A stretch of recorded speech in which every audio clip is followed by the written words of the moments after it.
సంతకాల సేకరణలో భాగంగా ప్రజా ఉద్యమం ఊపందుకుంది. సిద్ధవటం మండలాన్ని అన్నమయ్య జిల్లాలో విలీనంపై ప్రజా అభిప్రాయాల సంతకాల సేకరణ ఊపందుకుంది.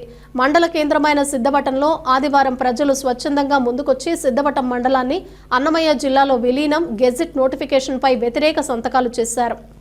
ఈ సందర్భంగా టీడీపీ నేత మల్లు వెంకట సుబ్బారెడ్డి మాట్లాడుతూ సిద్ధవటం మండలాన్ని అన్నమయ్య జిల్లా రాయచోట్ల విలీనంపై ప్రజా అభిప్రాయ సంతకాల సేకరణలో భాగంగా ప్రజలు స్వచ్ఛందంగా ముందుకు వచ్చి వ్యతిరేకించారని, కడపకు దరిదాపుల్లో ఉన్న మన మండలాన్ని ఎడారి జిల్లా రాయచోట్ల విలీనంపై స్వచ్ఛందంగా ప్రజలు ముందుకొచ్చి అన్నమయ్య జిల్లా వద్దు, కడప జిల్లా ముద్దు అంటూ సంతకాలు చేస్తున్నారని, సిద్ధవటం పెన్నా నది నుండి కడప నివాస ప్రజలకు త్రాగునీరు అందిస్తున్న మన పుణ్యగడ్డని 85 కిలోమీటర్ల దూరంలో ఉన్న రాయచోటిని విలీనంపై ప్రజల అభిప్రాయం జిల్లా కలెక్టర్ దృష్టికి తీసుకువెళ్తారని తెలిపారు.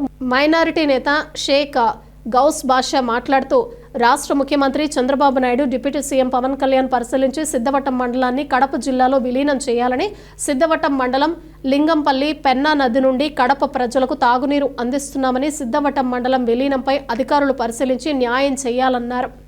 రాయచోటికి మన సిద్ధవటం మండలాన్ని రాయచోటి అన్నమయ్య జిల్లాకు మార్చిన దానికోసం మళ్ళా మన కడప జిల్లాలోనే కడపాలనే ఉద్దేశంతో ప్రజలందరి దగ్గరికి పోయి వాళ్ళ మనోభావాలు తెలుసుకొని వాళ్ళ చెప్పిన ప్రకారము కడప జిల్లాలోనే మన సిద్ధవటం మండలాన్ని ఉంచాలని చెప్పేసి వాళ్ళ అభిప్రాయం మేరకు అందరి ఇళ్ళకు పోయి సంతకాలు సేకరణ చేస్తున్నాము.